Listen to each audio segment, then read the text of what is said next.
Good evening. I would like to call the Anacortes City Council meeting of 11 July 2022 to order. Mr. Franciac, would you please take the roll? Mr. Carter. Present. Mr. Young. Mr. Walters. Here. Ms. Cleland McGrath. Here. Ms. Moulton. Here. Mr. McDougall. Ms. Hubick. Here. Here.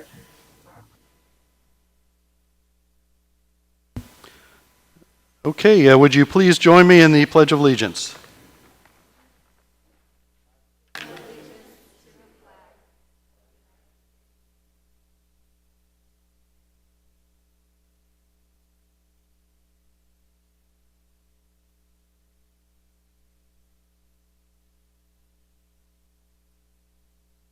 Mayor Miller. Mr. Carter. I would like to excuse Mr. Young as he's still out helping his family. Second. Okay, a motion by Mr. Carter, a second by Ms. Moulton to excuse Mr. Young. All in favor signify by saying aye. Aye. All opposed? Okay, motion carries. Okay, we're on to announcements and committee reports. I've got a couple of announcements that I'll run through real quick, and I know we're all excited to hand out some ribbons and very expensive prizes. But we'll get to that in just a minute. Kids Are Best Fest, a great event, had about 1,000 folks participate last weekend. Shipwreck Day is coming up this Saturday, so be ready for that. Quick COVID report. Hospitalizations, no changes in Skagit County. Case numbers down slightly. Island Hospital did report 4 cases in the hospital. Now, that changes pretty regularly. And there will be a vaccine clinic at the Anacortes Senior Center this Friday, the 15th, from 9:30 to 2:30. No appointment is necessary. And then a couple of projects going on. 32nd and M, probably going to have to delay that a little bit out to probably the first week in August. Just a few supply issues there. And then for your information, water line projects starting over in the Skyline area, and specifically Sands Way, Parkside Drive, Sandra and Curtis Courts. So that's going to be ongoing for the next several weeks, but it's going to kick off this week. So that's all from me. We'll have a few committee reports, and then we'll do some award presentations. So Council, I have Housing, Affordability, Community Services Committee. Mayor Miller. Mr. Walters. The committee met last Thursday morning. We met with Ed West from the League of Women Voters. The League of Women Voters is going to be holding a series of forums on affordable housing around the county, starting with Anacortes, because we are the shining star in affordable housing. Thank you. And so we had a conversation with him about what they expect, what speakers we suggested might be useful for their forum, how long for each speaker, sort of the format. And he's going to be out of town for a little while, and the league is going to be working on this with an expectation of setting such an event for sometime in September. We expect the Housing, Affordability, and Community Services Committee will play some role in it, but that's yet to be defined, and they're going to go after speakers from the community who will play the primary part. And I think we did offer the council chambers here for the event. And that's all we talked about at that meeting. Okay, Planning Committee. Yeah. Ms. Cleland. Thank you. So Mr. Walters, Ms. Moulton, and I met just before this meeting at 5 o'clock today and had a great planning committee meeting. We started with discussing a potential partnership with Skagit Habitat for Humanity, which we've been discussing in our HACS meeting about affordable housing. And we've got a parcel that's been identified, and we received some rough renderings and a layout of how to maximize affordable housing, 1,200 square foot cottage homes that would still fit within the neighborhood to scale. So we got a early design of that, and then we talked a little bit about the Main Street Group Downtown Association is planning to come to our planning committee meeting at the beginning of August, and then eventually in the near future will come to council to talk about their project. And then finally, we discussed some of the floodplain management updates, which is going to be our subject later in this meeting. So I will hold off from going too in depth. Okay, thank you. Any other announcements, committee reports? Okay, we're into the 4th of July parade, marching group, and float winners. And since I'm going to come around the dais here, I'll go ahead and, for the record, announce, although we made the announcements last week, but just for everybody's refresher, the best marching group, third place, Anacortes Twisted Pixies. Second place, Oars. First place, Seroptimus International of Anacortes. Those were best marching groups.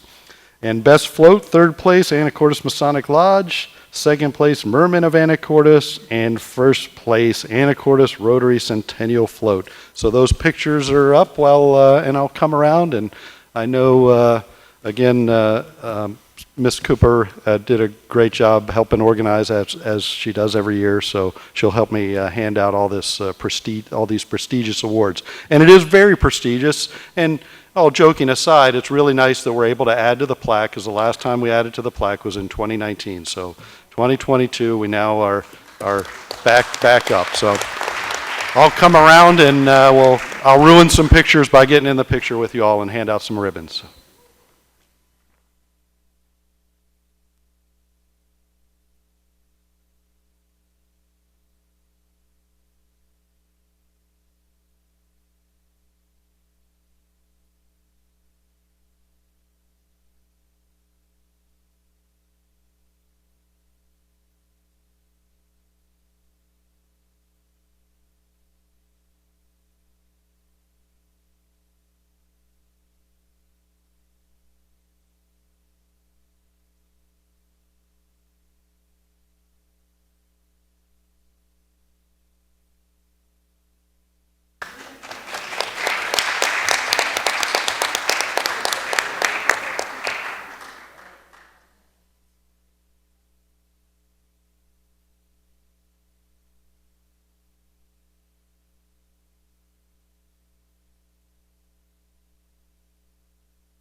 Well, thank you all very much. It was a great parade. Yay!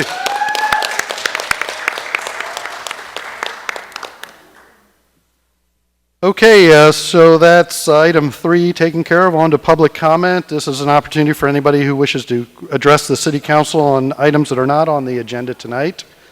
And I don't have anybody signed up in City Hall. And looking for a hand raised online. Okay, we are moving on to item 5, which is the consent agenda. Council, what is your pleasure on consent agenda items A through F? Mayor Miller, Ms. Moulton? I move to approve the consent agenda. Second.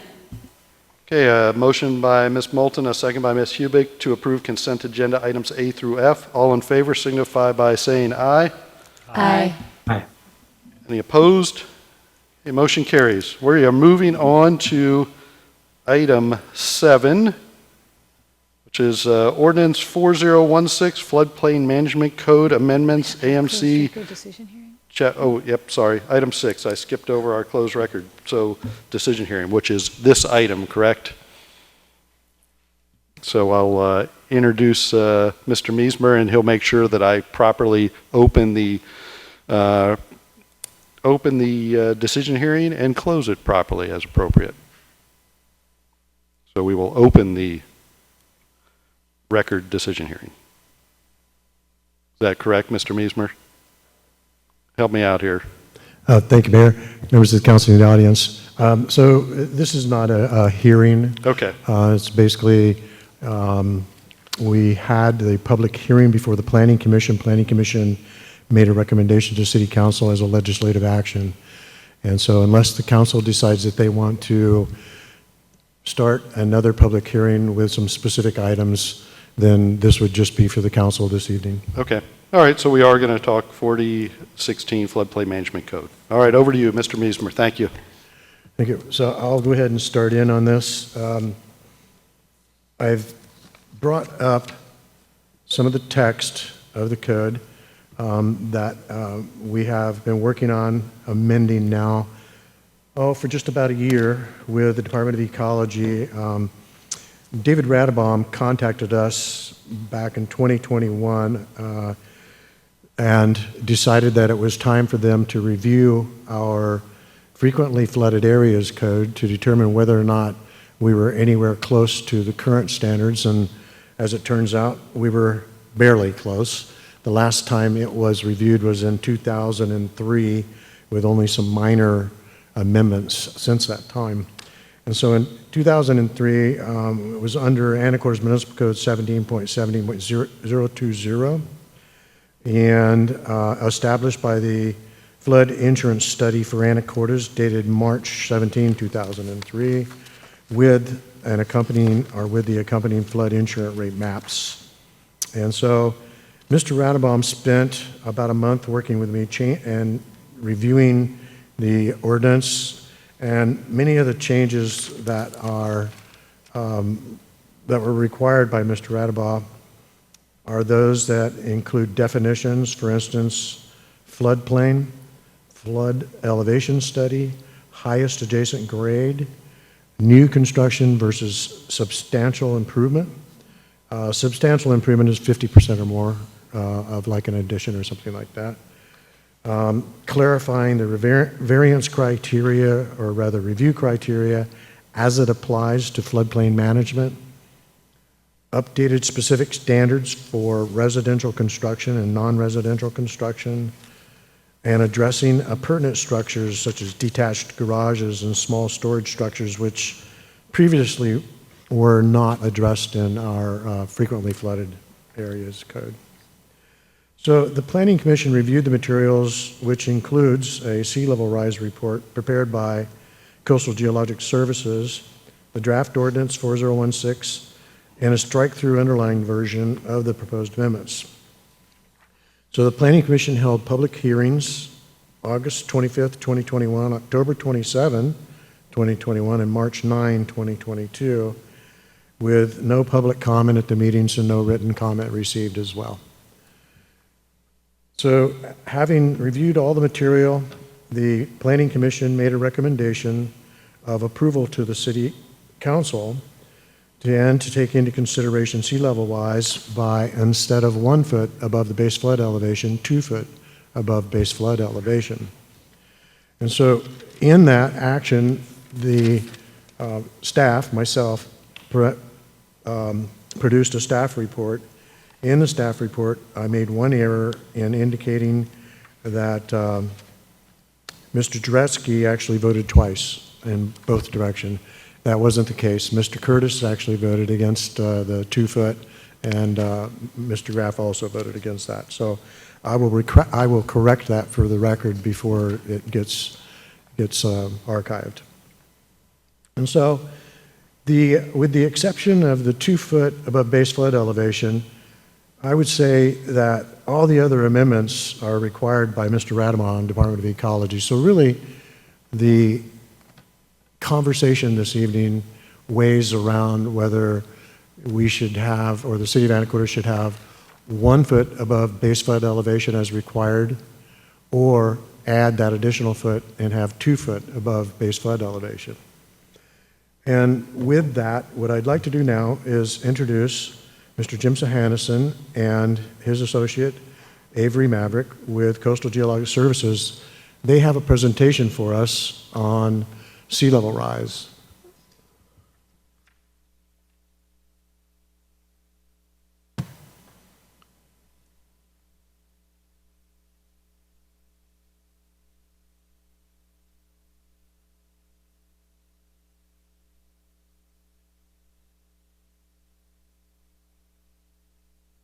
All right, thanks and welcome. Thank you, Don. Jim Johannes. Yeah, if you can just speak, please speak in the microphone so we can make sure to capture everything. Sure. Jim Johannes with Coastal Geologic Services. Avery Maverick, who works with me as well. We're at a firm out of Bellingham. We've been in business for almost 30 years now. We worked on writing a report a few years ago on this topic, along with another consultant, and then provided the report that's in your packet, and we have this presentation tonight just for context.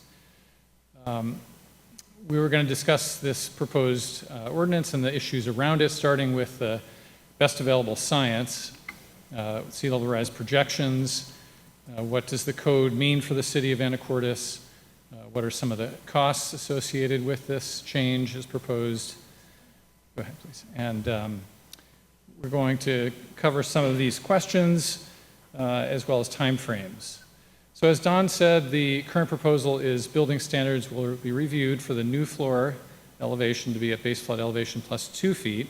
So base flood elevation, of course, is the FEMA floodplain with a given elevation where they expect a 100-year flood to come from the marine side. So let's go 2 feet above that as proposed. This would be a vertical change only. It would not extend the flood zones horizontally beyond the existing FEMA floodplain as proposed. So we'll go over what's best available science, what are another jurisdiction doing, how many parcels would be affected approximately, and what costs, again, relatively would be associated. The timeframes we're talking about, we're assuming and going with the assumption that about a 75-year life for a new building or a major remodel, so that coincides almost perfectly with the year 2100, when we have a lot of projections from the best available science. Of course, a 30-year mortgage would go less than halfway through that, but just for reference. I'm going to let Avery present the next set of slides on the science, and then I'll jump back in. Hi, thanks for having us. So yeah, I'm going to talk about the newest projections for sea level rise, starting globally and then zooming in into Anacortes. So the Intergovernmental Panel for Climate Change releases new climate change projections every few years, which include sea level rise projections. The most recent one was from 2021 at the end of the year. And they included these projections shown up here that are in meters from 1950 up to 2100. The black line shows the observed sea level rise up to now, which was about 0.66 feet since 1900. And then on the right, you see different sea level rise projections out to 2100. The different colors correspond to different emission scenarios, so different amounts of carbon. The higher scenarios relate to almost a doubling of the emissions from now. The 4.5, the center, is keeping those emissions about the same, and then those lower two are actually reducing our emissions going forward. So you can see those range from 1.6 feet all the way up to 6 feet by 2100. And that 6 feet is really showing the low likelihood, high impact storyline, which includes ice sheet instability processes from Greenland and Antarctic ice sheet tipping points. Moving on to Washington State, so the Washington Coastal Resiliency Project presented new sea level rise projections for all of Washington State, including specifically Anacortes. Importantly, they included vertical land motion in their projections, so they included how the land is uplifting or subsiding. So like on the coast, out in Nia Bay, the land is actually uplifting from tectonic forces, where in the Puget Sound, we are subsiding or lowering by about 0.1 feet per century in Anacortes.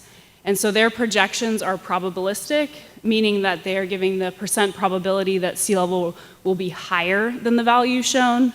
So that's what I'm showing here. We have feet relative to the 1991-2009 average from 2010 to 2100. And this shows that there is a 50% probability that sea level rise will be greater than 2 feet by 2100 in Anacortes. And there's a 1% chance probability that sea level rise will be greater than 5 feet by 2100. Mayor Miller. Mr. Walters. If you go back, to, yeah, that slide, thank you. Perfect. 1991 through 2009 average. That's our zero here. That's the zero. Do we think that the FEMA base flood elevation corresponds to the 1991 to 2009 average?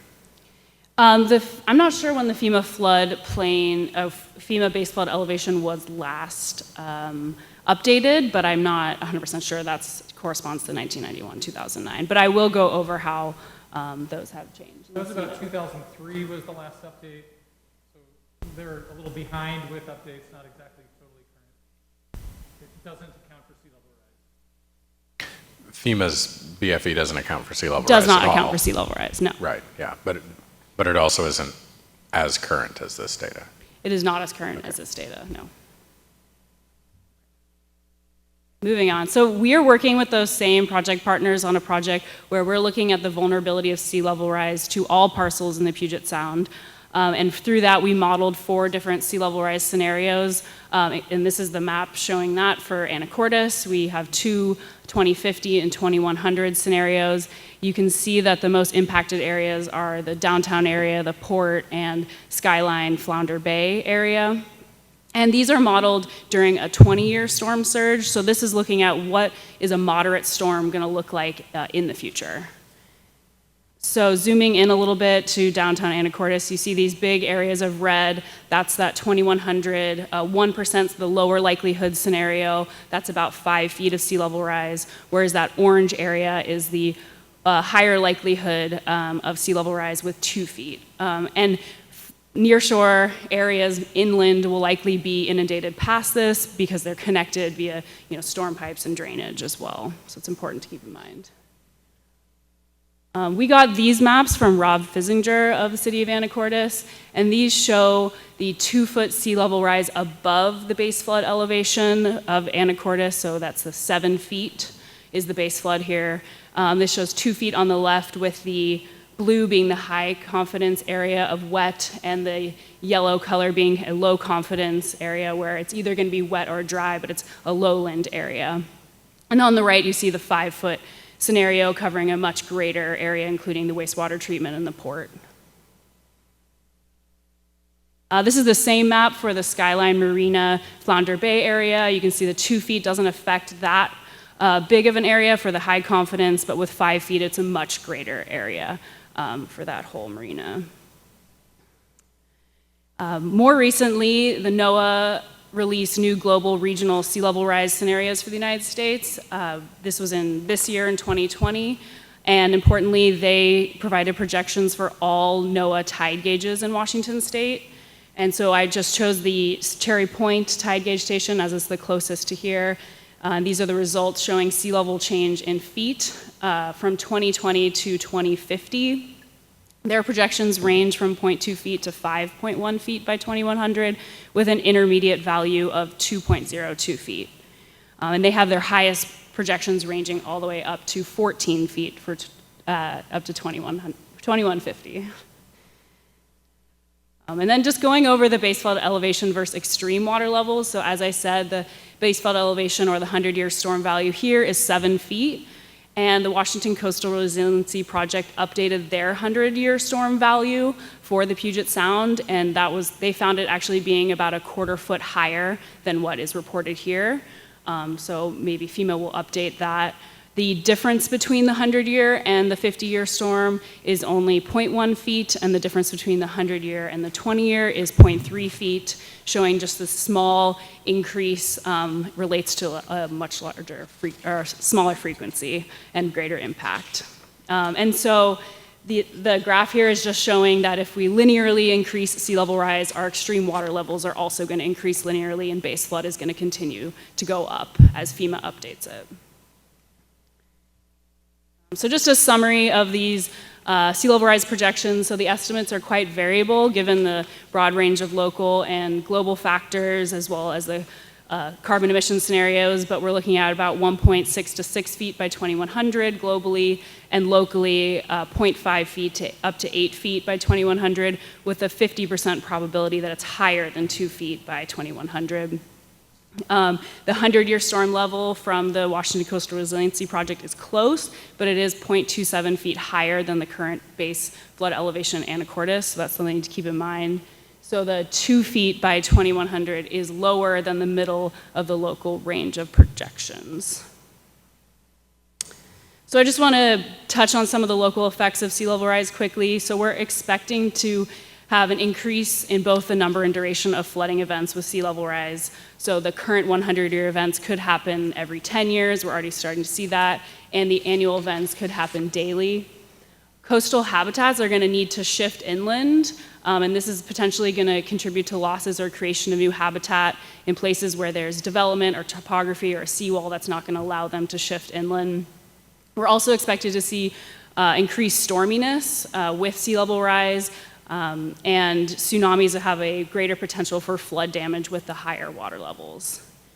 So just going into the habitat response really quickly, NOAA has modeled habitat migration with sea level rise and for Washington State, and these are some of the examples for Anacortes. This is the east side of Anacortes with Flounder Bay and Ship Harbor. The blue on the blue shows open water, and the light blue shows the unconsolidated shore or beach, and the pink and the green show wetland area. So the left graphic is current conditions, and then you can see the middle is 1.5 feet of sea level rise. You see there's a loss of beach area and a migration of habitats in the Ship Harbor area, and that trend continues with 5 feet of sea level rise, losing that beach habitat and gaining some wetland area upland. And then just wanted to touch on the local tsunami projections from Washington DNR. They modeled inundation for Anacortes. The darker colors are greater inundation. This is in feet. We see those same areas, those low-lying areas being inundated. And specifically, Skyline Marina Flounder Bay is expected to see up to 6.6 feet of inundation with a tsunami. And if we increase the water levels, it's just going to increase the area that a tsunami could impact. And with that, I will turn it over to Jim with a little more of the code side of it. Miller? Mr. Walters, I think, might have a question. If we could back up a couple slides back, you said that 2 feet, it was a bullet toward the bottom of the slide, 2 feet by 2100 is lower than the middle of local range of projections. Mm-hmm. I don't have your PowerPoint, but I have your report, and your report includes a chart that has projected absolute sea level rise under a high greenhouse gas scenario. Mm-hmm. I mean, I realize we're dealing with a multivariable calculus here, but we've got how much emissions, we don't know what the future emissions are going to be, and we don't know what the future sea level rise is going to be based on the various emissions scenarios. But on that chart, which I don't know if it's in the PowerPoint or not, but it looked to me like a 50% likelihood was right at 2 feet. Yes, exactly. So the 50%, there's a 50% chance that it'll be at or greater than 2 feet by 2100. But Okay, the so range is greater. So even though it's a 50%, the range is between 0.5 and 8 feet. Oh, yeah. Yeah. Okay. So, it's not the middle, because the middle of 0 to 8 would be 4, but it's the middle of the probability. Middle of the probability, Yeah, correct. Okay, good. Thanks. Yeah, and as Avery said, the probability states it would be 2 feet or 2.1 feet or greater. So it doesn't give you an exact number. As you said, there's a lot of variables, and they're not all Okay, well so understood. another important consideration then, yeah. Correct. So, yeah, we can go on that. The geologists always like to give you the scary stuff, the tsunami map that you just saw. So we like to think of these as all our coastal hazards. The tsunami is one of them. The coastal flooding is another. One thing we're not really considering in this is the effect of waves as well. That's even another thing. You know, so when we talk about these in isolation, I think it's important to point out that a lot of times when the bad events happen, there's a coincidence of impacts. So it can be actually worse than projected, I guess is what I'm trying to get at. But we have to deal with these in isolation because that's how you guys regulate. That's how everybody regulates. So flood risk management, just to be clear about what the current critical areas ordinance is aiming to reduce methods of flood losses by, quote, controlling the alteration of natural floodplains, stream channels, natural protective barriers, which help accommodate or channel floodwaters. So again, part of that is from river flooding, where we don't want to block the river. That's part of where that comes from. Coastal flooding is a little different, but we're not trying to completely alter the system. We're trying to protect against coastal flooding in this case. I'll continue also by preventing or regulating the construction of flood barriers, which will unnaturally divert floodwaters or may increase flood hazards in other areas. Again, that's probably more directly applicable to river flooding. But that's where we are. We're in the critical areas ordinance, of course, with the code here. And it goes on to define development, which I'm not going to read. I think that's more self-evident. So a couple slides about habitat and ecosystem functions, which of course are part of the state's regulation and ecology's role that is overseeing the city's work. The flood risk management and ecosystem recovery are not mutually exclusive goals, yet they've been historically pursued independently. So that's from some of the state researchers. So integrating these together, of course, makes a much more comprehensive code and result. The habitats that we think are relative here are forage fish spawning habitats, primarily surf smelt and sand lance, which are herring-sized fish, which spawn right on the upper intertidal beaches, like right on the top of that photo, right against bulkheads, and sometimes under where shoreline bulkheads were, because they go a little above mean higher water, especially for the more common surf smelt spawning. Those fish, along with herring, are the forage fish. They used to be called bait fish, currently called forage fish. And those are the primary food source for adult salmon as they return and go up the rivers. When they go up the rivers, the salmon don't eat. So this is their last supper, so to speak, to use another cliche term. So that has a lot to do with shoreline armoring, bulkheading, construction at the shorelines, which of course has a lot to do with protecting from coastal flooding. These structures obviously help protect against erosion as well as flooding. And then there's a lot of study has gone into those impacts and those upper beach functions. And then just to show you where those habitats occur, the green mapping along the shorelines, primarily on the southeast part of the city, surrounding Cap Santee, little bits along the north shore, and a lot around the ship harbor area, the ferry terminal, Shannon Point. That's where the surf smelt spawn, the light green.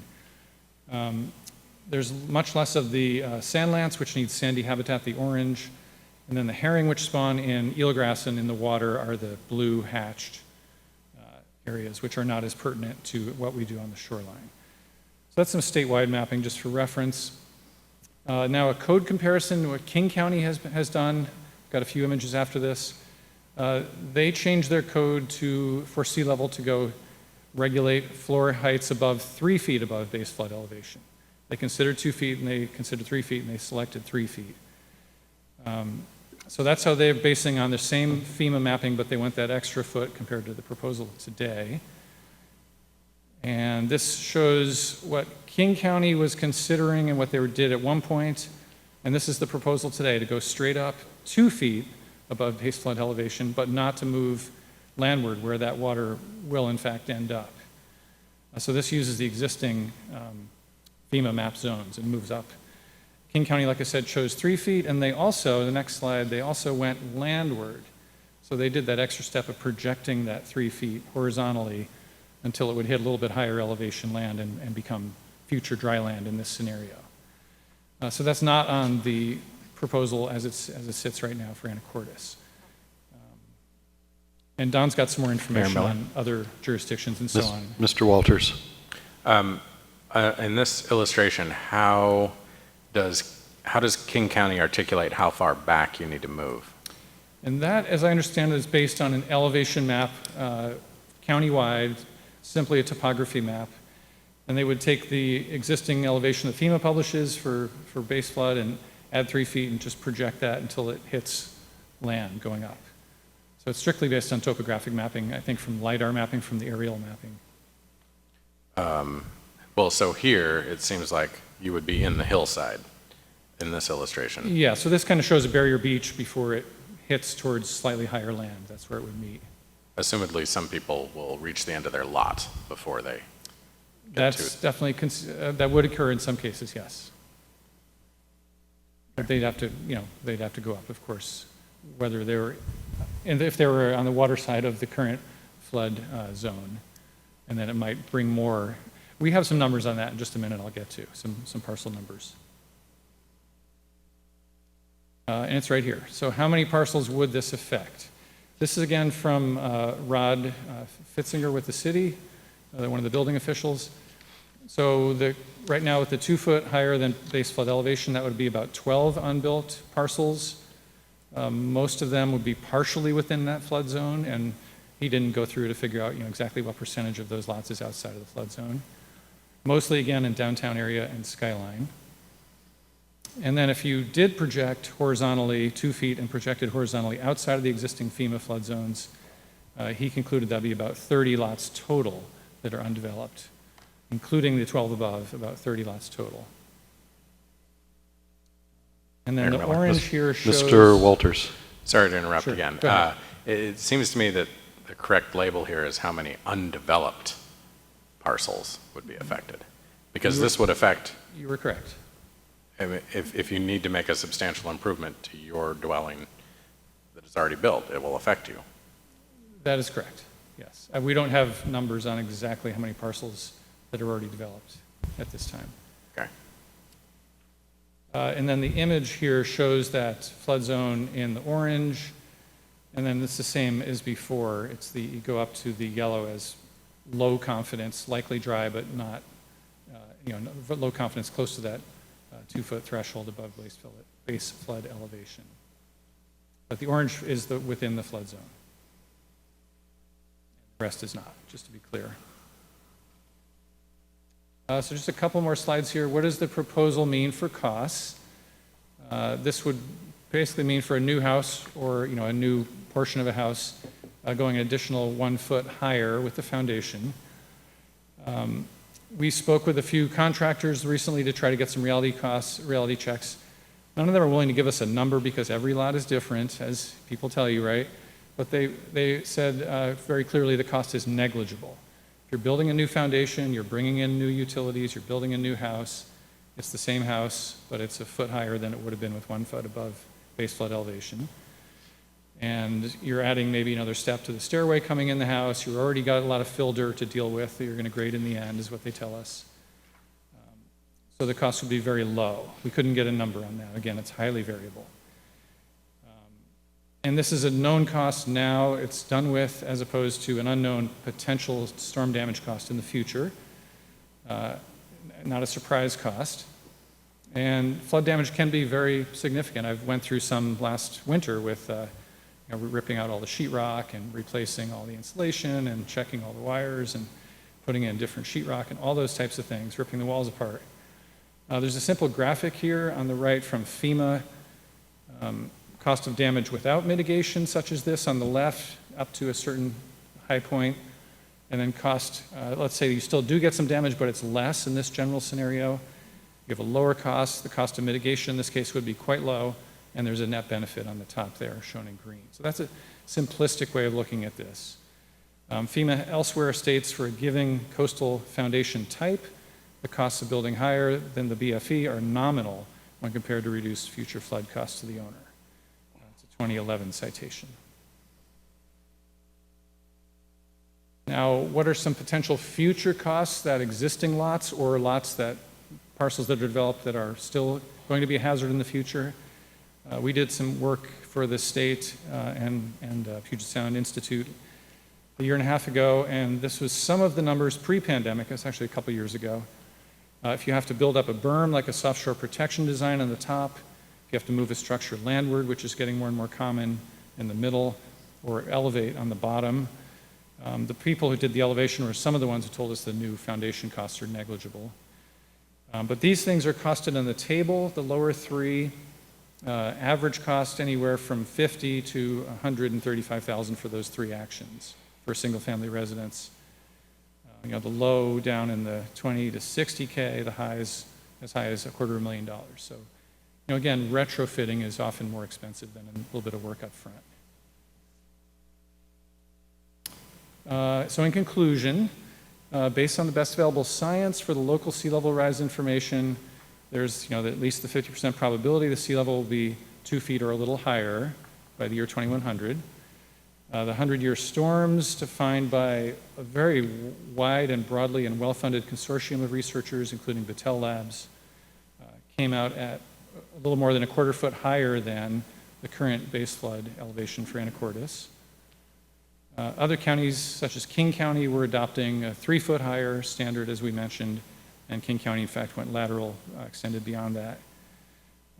So in conclusion, adding the 2 feet as proposed should be a minimum action and is supported by best available science. Leave it at that, unless there's any questions. All right. Well, thank you very much. And I got to thank you on that's the first presentation I've seen talking about sea level rise where you actually talked about vertical uplifting. Sorry, as an old guy who used to fly, and before GPS, we had to update our charts for the elevation of mountains actually changing and going up. So I'm glad you took that into account as well. And doesn't apply in our area. Although the geologists also say something about the 1,000 feet of glacier that used to be on also relieves a little bit of pressure, and there's a little bit of uplifting there. But again, great presentation. Council, any questions, comments? Mayor Miller? Mr. McDougall. Yeah, I had a quick question on the 2 feet vertical rise. We're estimating about 12 undeveloped lots would be affected. And then if we were to add basically the horizontal to that, we're estimating about 30. And just out of curiosity, and this may be a question for Dawn, if we were to actually consider 3 feet, which I'm not really advocating for, but just curious, how much more would we see added to those two numbers? Do we have a ballpark? Going to do some quick public math, Don, and try to come up with a ballpark on that one. Like, would we double it? Thank you, Mayor. Mr. McDougall, great question. I would suggest it would probably be a significant number of homes, especially when we start looking at the substantial modifications portion. We might be doing a remodel or something to 50% or greater. Okay. But I don't have that number in my head, unfortunately. No, that's all right. It's all right. Shoot, had another question, and it just fell out of my head. Come back to me. Okay. Any other questions or comments? Mayor Miller? Ms. Moulton. Thank you for an excellent presentation distilling the information in the very sobering report that was included in our packet. I noticed that we have been encouraged in multiple sections of of that report to really plan for the future and not just the minimums.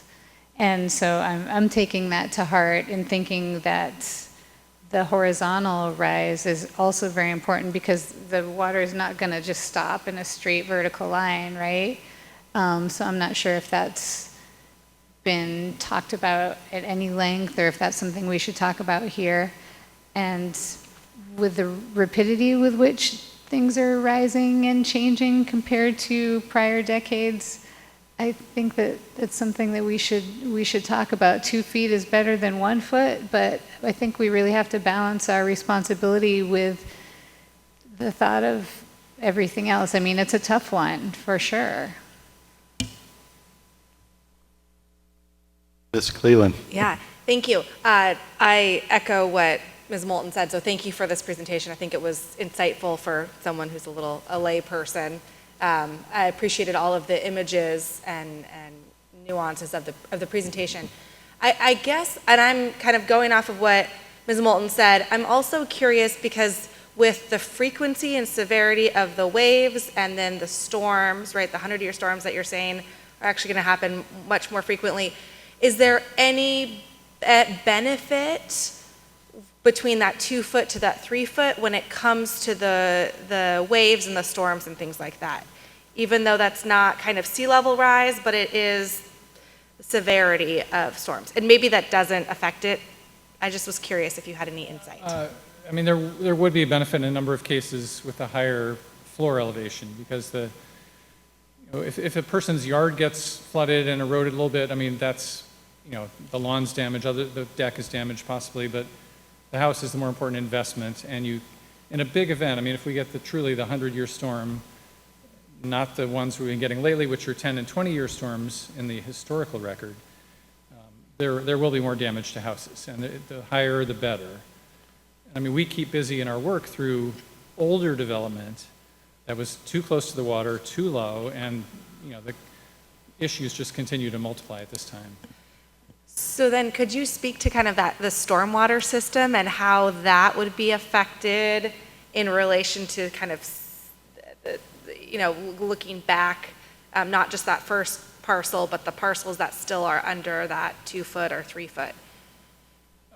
Maybe in general, I mean, we don't work with stormwater a lot, and that is becoming an increasing issue with sea level rise. And the city of Olympia today has drains that flow in and flow up during king tide events. So they're looking at all sorts of mitigation scenarios of tide gating a lot of these conventional simple drains, raising the outlet, flood barriers, all sorts of things. But all those drains are going to be more and more of an issue. They won't come in as quickly as water straight over the beach. They will come up slower. So there's a connection, but when water comes over the beach and it can flood pretty quickly. So I can't really give you an exact percentage of what's going to be responsible, but that's the general. And I think since you mentioned tides, the other variable, king tides versus I think, 8-foot tide variation in both those areas for Anacortes? Anybody have their tide table handy in front of them? Yeah, we have a 8.2 foot mean higher high water versus that was pretty good 0 guess. foot mean lower low water, which is a different vertical datum than the FEMA numbers, by the way. Yeah, again, lots of variables. Mayor Miller? Ms. Moulton. Thank you. One thing that we're working on right now as a city is a new outfall for our wastewater treatment plant because we have had some of those storm events where we've seen water in places that we do not want to see it. So that's currently a very large project that the city's working on that we think is going to be $16 to $20 million, I think. So we're already seeing evidence of these things. I think it's happened, I don't want to throw out a number, but 2 or 3, but I'm going to, I guess, 2 or 3, 2 or 3 times in the past 2 or 3 years. So that's a pretty urgent thing right now in that regard. So I think we really need to look carefully at this and what's already happening. Mayor Miller? Mr. Walters. Do you have this chart in your PowerPoint, the one that I referenced earlier, the projected absolute sea level rise under a high greenhouse gas scenario? It's on page 6 of the report. Is it in the PowerPoint? I don't think it's in this talk. You have the report there, page 6? And we could pull it up, I guess. Well, if you have it, I think it would be useful to take a look at it. But my 6, I think. Page 6, did you say? page 6 of the report. So my question, maybe a couple here, but the first is, if this is the projection, I'll let you scroll to it at the top of page 6. So if this is the projection under a high greenhouse gas scenario, my eternal optimism is fading as we go further along here. And what does this chart look like if you have an extremely high greenhouse gas emissions scenario or a very high scenario? Does it change dramatically? Do you happen to know? We don't know. These are 2018 numbers based on some 2014 and some other intermediate work. We saw the other new paper run up to 14 feet at the year 2150. I mean, I've seen projections that are higher than all of those as well if we start to see more ice sheet melting. And we're seeing permafrost melting, and we're seeing methane come out of permafrost and so on, which methane is much more powerful than carbon dioxide. And we're seeing fires in the Arctic. So we don't know what the highest scenario is my professional opinion. It's at least what you're looking at right there. Okay. Sorry, that didn't show you yet, but that's, I've been reading about this for 15 years. Yeah, yeah. I mean, I feel like this chart is the kicker here. I mean, it conveys more likely than not, we see more than 2 feet of sea level rise. But, you know, that's based on an emissions scenario that might be different. It's, you know, it's 2 feet or more, as you pointed out. So I don't know. Maybe we should just let people build at 1 feet, 1 foot above BFE, because that's the minimum required by FEMA, and call it a day, because we're all screwed anyway. I mean, sometimes I worry about that frequently, and sometimes I think that maybe it doesn't matter. Let's play it out. If we let people build at 1 feet above BFE rather than 2 feet or 3 feet, and then their house is damaged by sea level rise combined with storm surge, you know, near term storm surge, a little bit longer term sea level rise, they'll come up here and they'll come to FEMA and they'll show up to any government agency they can and ask for hard armoring of the shoreline. They'll ask for bulkheads. They'll ask for other protection of their houses, right? I mean, we will likely see that anyway. It'll just be an increase in the amount of request for that. Yeah. And we're not allowed to do that, right? It's not that you're not allowed. The putting in new shoreline armor bulkheads is far more difficult and cumbersome and expensive than it used to be, that's for sure. Well, and the armoring by itself may not really solve the problem. I mean, we might be talking And then bulkheads need to for elevate as well. And you can't just do one bulkhead. You can't just do a bulkhead in front of your house, right? You got to do a bulkhead in the entire neighborhood. So now we're talking a public works project. I mean, is that the likely scenario that we're talking about? If we bring it down to brass tacks instead of just the esoteric, what's the regulatory?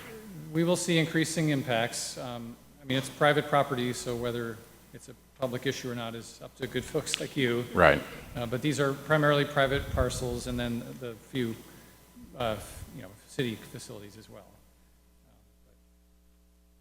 We will see increasing applications, I'm sure, to do things going forward. And so this data that you've got here is, you just said, 8 years old, plus we seem to be hitting increasing uncertainty as we go along here. So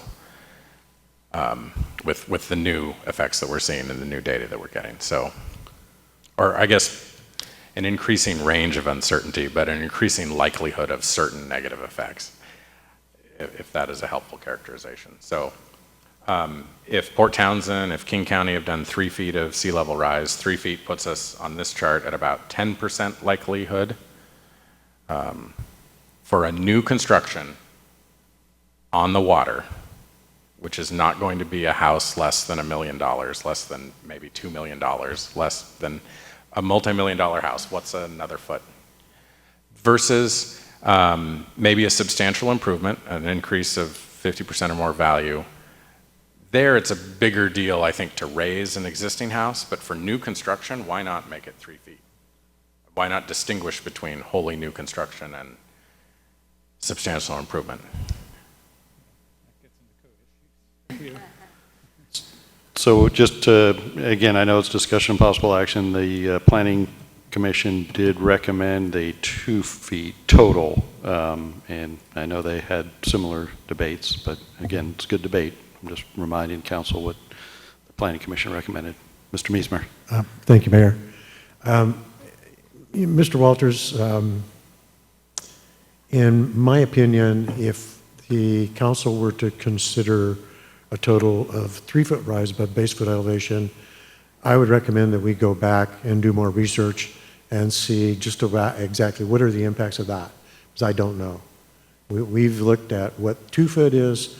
Staff's comfortable recommending 2 foot. Planning Commission's comfortable with that. And then as far as the horizontal moving in, we've not really studied that either for our community. And I would really, if we were going to do something like that, I'd want to take more time to do it. If you don't mind my recommendation, I would consider adopting with the 2 foot above base flood elevation. Excuse me. And then staff could come back within a couple of years with more information. By then, maybe we'll have some updated sea level rise information as well. We might even, at that time, have some new mapping adopted by FEMA, although I'm not so certain of that. But that would be my recommendation, is to adopt with a 2 foot base flood, 2 foot above base flood elevation, and then come back later on once we've had a chance to do more research on going further in and up to that 3 foot. Well, this is part of our critical areas ordinance. What's the next deadline for our periodic update of the critical areas ordinance? I want to say that's about 3 years down the road. What about then? That would be fine. I'm comfortable, advancing the ball on this, getting it to 2 feet as the proposal is written right now. But I think revisiting it sooner rather than later is important. Yeah. It's very reasonable. Was that a motion? Mayor Miller? Mr. Walters. I have a couple of other minor tweaks. Okay. In the definition of substantial improvement, and I'll send you this list too, but for everybody, there's an usher that should be an ensure. Floodplain is spelled as 2 words in a couple places, but it should be 1 word. There's a definition of buffer strip that has there's a problem in the definition, but I didn't find the term used anywhere. So it seems to me that we can just delete buffer strip. Buffer has a separate definition. And then in the definition of floodway, you're missing a quote around regulatory floodway. Good. So I have a question though about substantial improvement. Can you talk about and explain how the historical building exception works in substantial improvement?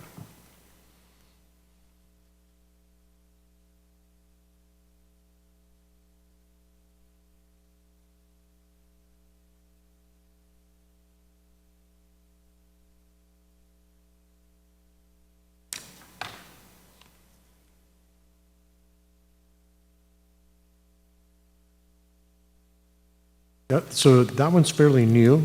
That was one of the definitions that was added by Mr. Radbaugh. And I've not had any experience with it, but what I'm seeing is listed individually in the National Register of Historic Places. And so unless it is, they're not going to be able to apply this section. It looks like it used to be, but now it's more than that. It's could be on a local inventory of historic places, but it seems to exempt the project from the substantial improvement. That's correct. Requirement. That's correct. So would that first of all, is that change to the definition driven by FEMA requirements? No. No. Does it have any effect on, say, historic canneries? I wouldn't think it would. Are they on, do you happen to know, are they on any local historic inventory? They're not. No? Okay. The two canneries that are still standing are not.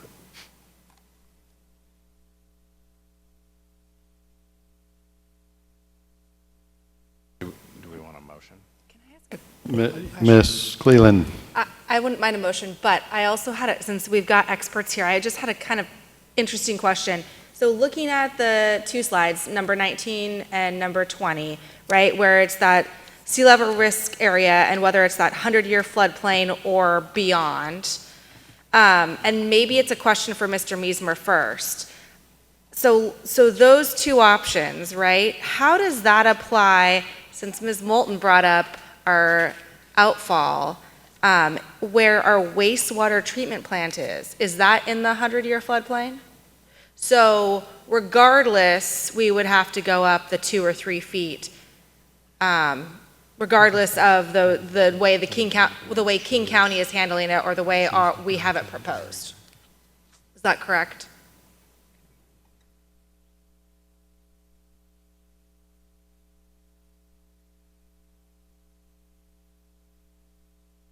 So that where the arrow or where the pointer is right now, that shows approximately the wastewater treatment plant. And I think that some time ago there was actually a report done that showed that with sea level rise it would be inundated. And so yes, at some point they need to be raised. Mayor Miller? Mr. Walters. Are we sure? Are we sure? I mean, I thought that the wastewater treatment plant was at the lowest point for the purpose of gravity flow to the wastewater treatment plant. Protection of some sort may be necessary. Yes, I would think that would be the other logical alternative. Yeah, and I couldn't tell you what that would be without doing some research. Right. But yeah, the pointer is right on the wastewater treatment plant, and you know it's a high confidence area of wet. Is there an exception for critical public infrastructure? I'd have to go back and take a look in there.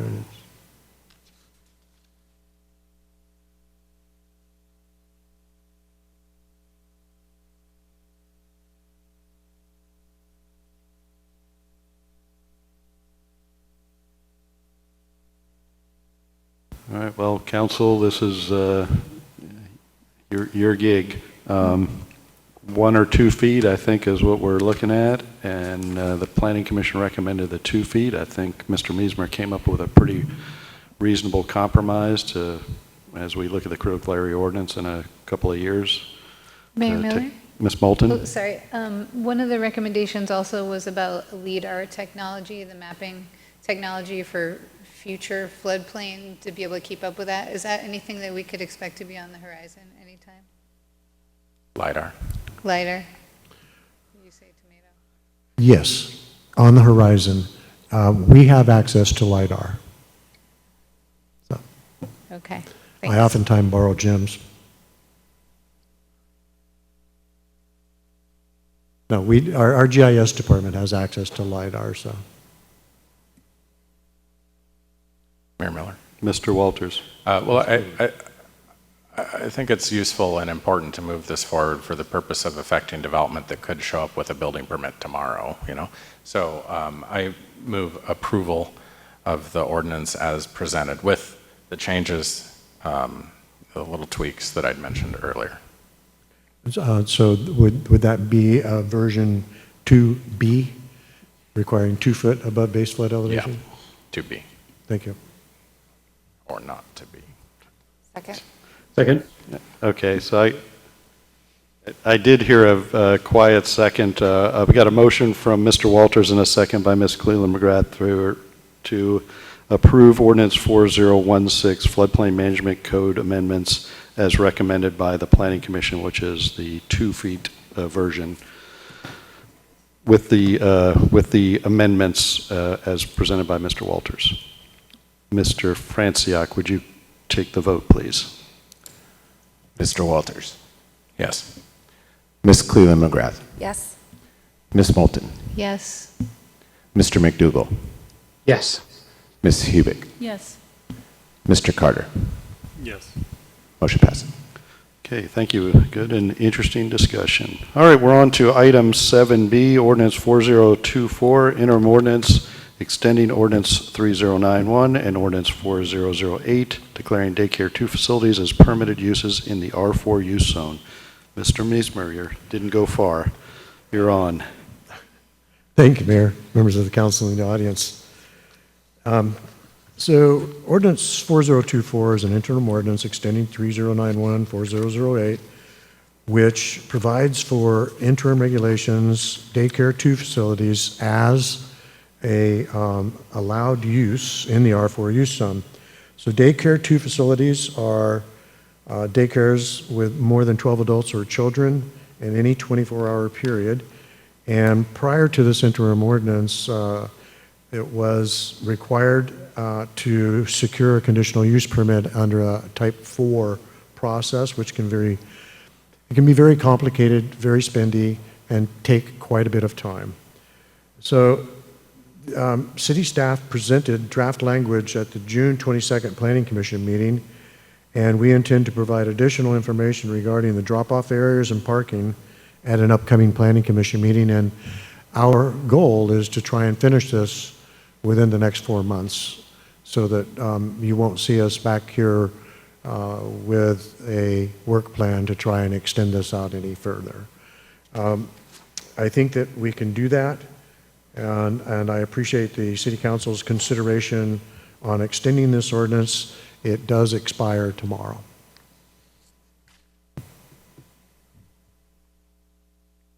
All right, any questions for Mr. Meismer, Council? Mayor Miller? Mr. Walters? I move approval of the ordinance as presented. Second. Okay, a motion by Mr. Walters, a second by Ms. Moulton to approve Ordinance 4020 as presented. Mr. Franciac, take the vote, please. Ms. Cleland McGrath. Yes. Ms. Moulton. Yes. Mr. McDougall. Yes. Ms. Hubick. Yes. Mr. Carter. Yes. Mr. Walters.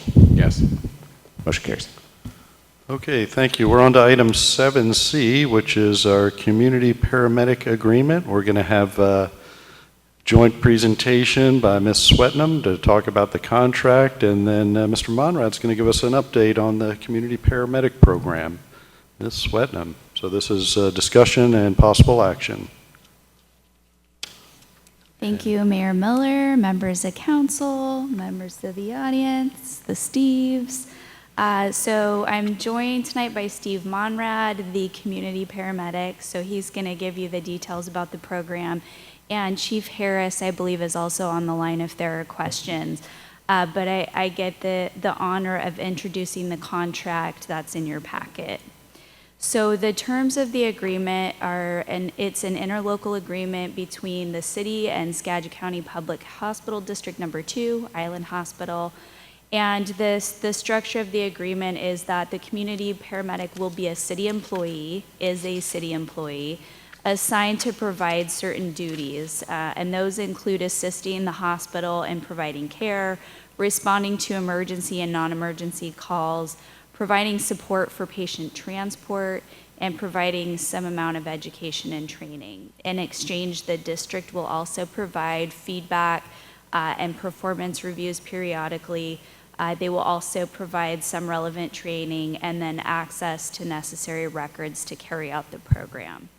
So the nuts and bolts of the agreement that's in your packet, the term is for calendar year 2022, and there is a provision for automatic renewals, but the agreement does have language in it that allows for termination if at some point either the hospital district or the city either don't have the funding to be able to continue to support it, or at some point someone decides that there needs to be a different strategy moving forward.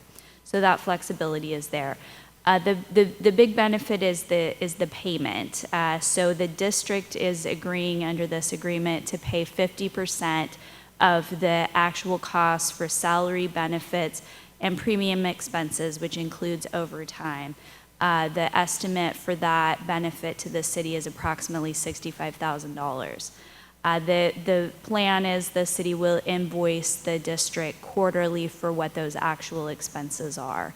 And obviously, we're midway through calendar year 2022, but that position's already been budgeted for in this year's budget, so no budget amendment will be required. So that's all I'm going to say, although I'm happy once Steve's done with his portion of the presentation to answer any questions about the agreement.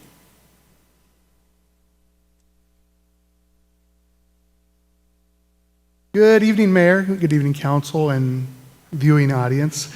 My name is Steve Monrad. I am your community paramedic. I've been with the fire department for going on 24 years, and I've been in this role for the last year. In fact, we started 1 year ago, July 1. I'm just going to give you a little bit of a recap of the past year. I did send you a 12-month report that I prepared, and this is just kind of going to be some of the highlights from that. And at the end, I'll have opportunity to answer any questions you might have.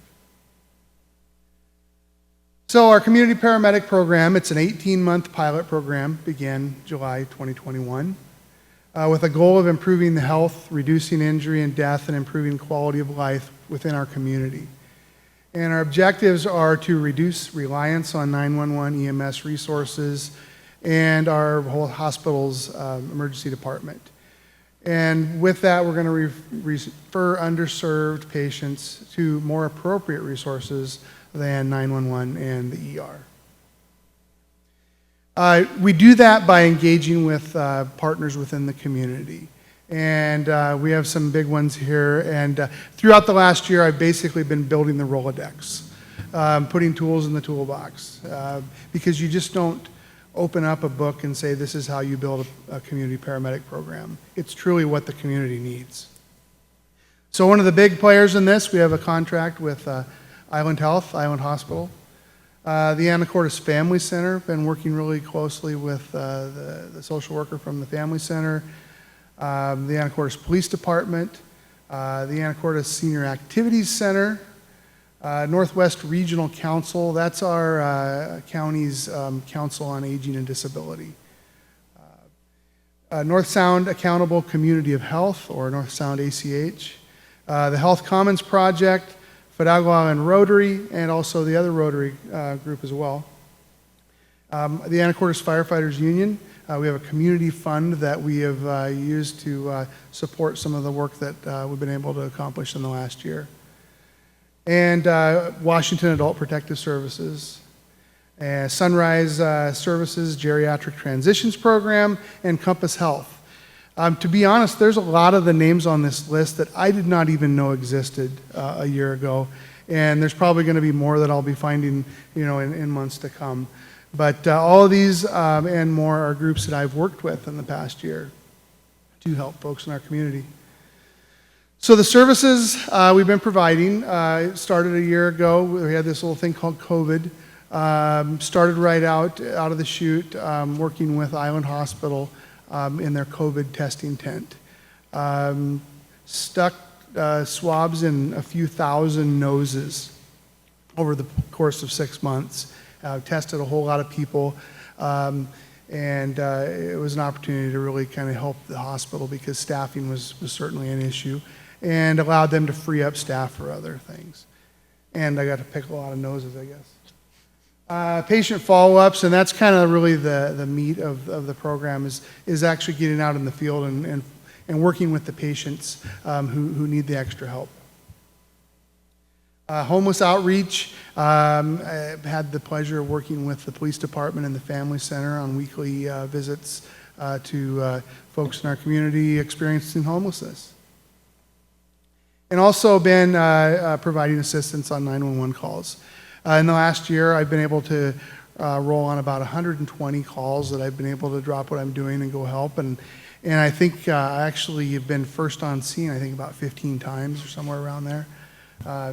So it's adding capacity. It's being able to help the crews take a little bit of the workload off and provide better customer service.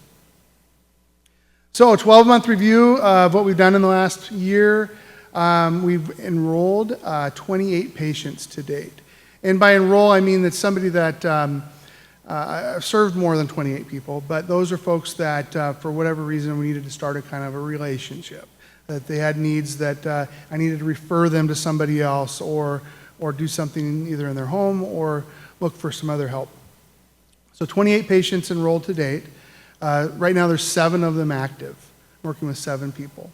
21 inactive, and they're inactive because either kind of addressed their problem, they don't need the assistance any longer, perhaps they've moved to another setting or moved out of the area, or in some cases the patients have passed away. And I have 14 people on my watch list, and these are folks that I peruse all the calls that the crews are going out regularly, and I look for people who are starting to maybe be repeat callers, or if there's something in the notes that kind of indicate that maybe this is somebody that might need some extra support, I put them on a list and I keep an eye out for their address to go out for a call, and I try to actually respond to the scene with the crew and try to strike when the iron's hot and try to get the ball rolling to get resources going right away. So how do people come to me? Through a couple different referral processes. This is just kind of the list. Our crews at the fire department have been fantastic about giving me heads up about people that they're concerned about or that they're seeing regularly. So 8 patients out of that list came from our crews. I had one come from a concerned family member who called me. High utilizer, you can see that's a bulk of them. Those are the folks that have been frequent 911 callers. We're at this point defining a high utilizer as somebody who calls 911 more than 3 times in 30 days. I really think that that number is a little low because 3 calls in 30 days for somebody who's dealing with kind of an acute medical issue, that's not that many. And sometimes it just takes a little while for things to kind of level out. And other departments that have dealt with this, they've had to raise that number up, that threshold, before they engage. And that's something we might have to consider. Because there's people that are kind of waiting in the chute to, that might meet that criteria. I added the referral point of outreach. That's with the outreach team with the police department and family center. Hospital, I expect we're going to be getting more as we get the agreement in place, and we have a referral process that we are working on right now with the primary care clinics and the ER at the hospital. Public referrals are just somebody that calls up and said, hey, I'm worried about my neighbor, or I'm worried about somebody in the community, and had one individual refer himself. So look at the different problems that people have that are part of the active list of, the active and inactive, the people that we have served and enrolled. This is the list of the different problem categories. You'll notice, if you're good at the math, that the math doesn't work here. That's because people fit into at least one category. And the numbers here really didn't surprise me, considering the demographic of our community. I wasn't surprised that a majority of the folks that we're seeing are older with medical issues who fall down. Another community might have a complete different list of problems. So this is what we're seeing now, and other programs that I'm aware of, those numbers have changed over time as the needs change.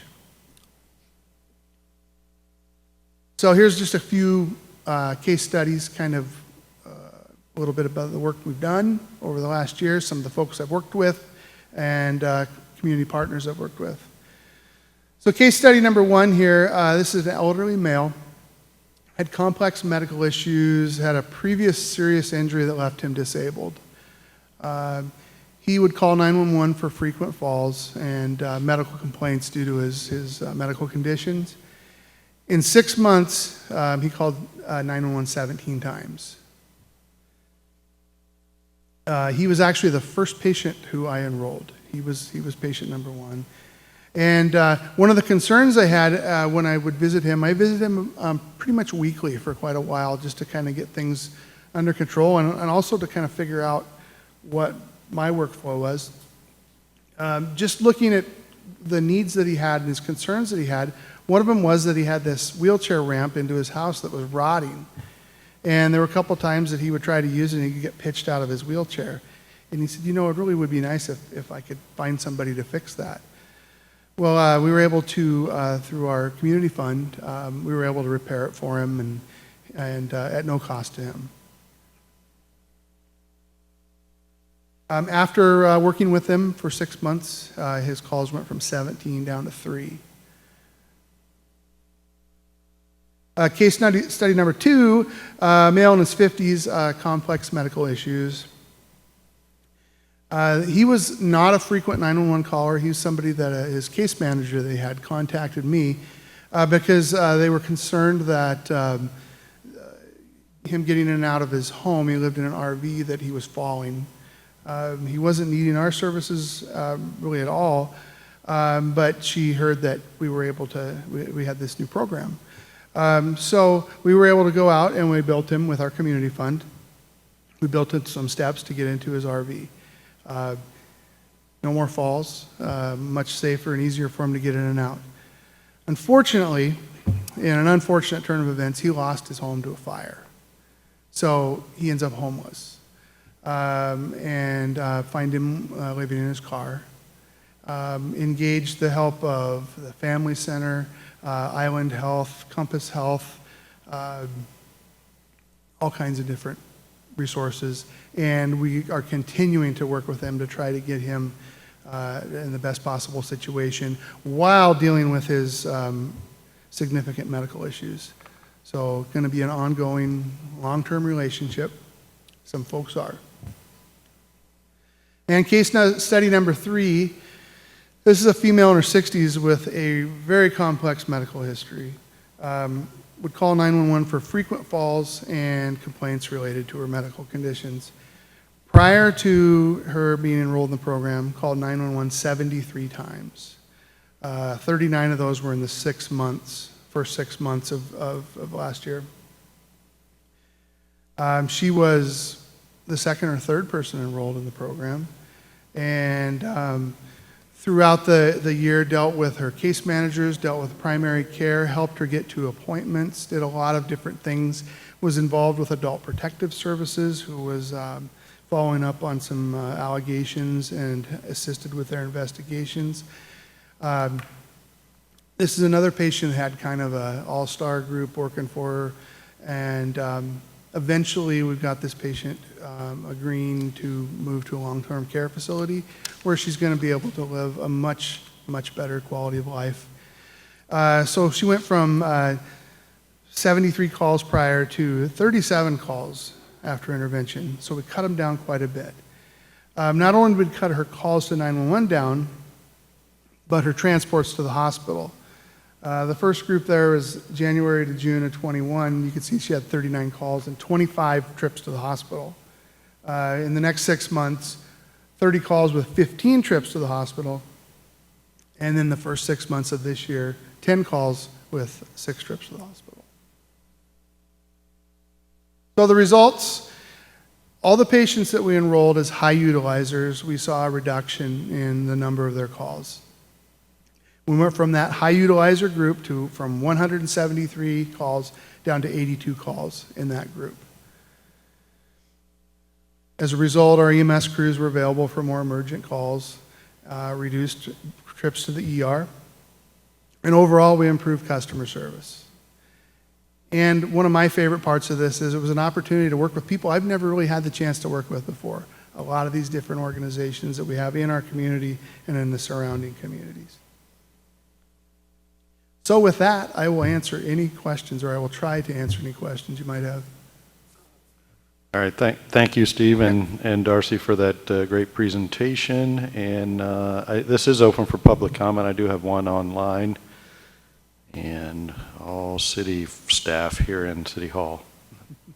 Any comments? Okay, over to council. Mr. Walters. Thank you. Thank you for the presentation, but also thank you for this work.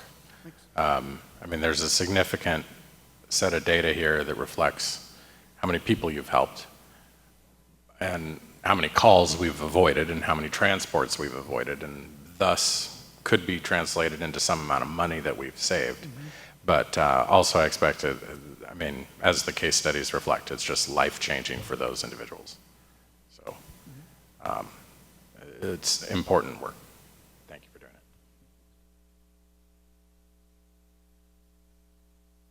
it. All right, well, there is a contract involved with this as well. So looking for action. If there are no other comments, questions, Muller? Ms. Cleland. Yeah, I would just like to echo Mr. Walters' comments. Thank you so much for your work over the last year. And I think it's not just, you know, the project, but also your personality in this position. It shows that you really enjoy it. And I bet those folks that you've helped and the future people that you are going to help appreciate just kind of the warmth and kindness that you provide to them. When you're in those situations, it can be very lonely, right? And so you're providing a real lifeline. So thank you for all of that, because that's awesome. So without any objection, I would recommend we move to authorize Mayor Miller to execute the community paramedic agreement. Second. Thank you. A motion by Ms. Cleland McGrath, a second by Ms. Moulton to execute the community paramedic agreement. And again, I think for our first community paramedic agreement, you know, we got the right personality for it. So thanks again, Steve. Okay, so a motion, a second, and Mr. Franciac, you call for the vote, please. Ms. Moulton. Yes. Mr. McDougall. Yes. Ms. Hubick. Yes. Mr. Carter. Yes. Mr. Walters. Yes. Ms. Cleland McGrath. Yes. Motion carries. Okay, thank you very much, and thanks for the work. Being no further business before the council, I will adjourn the meeting. See you.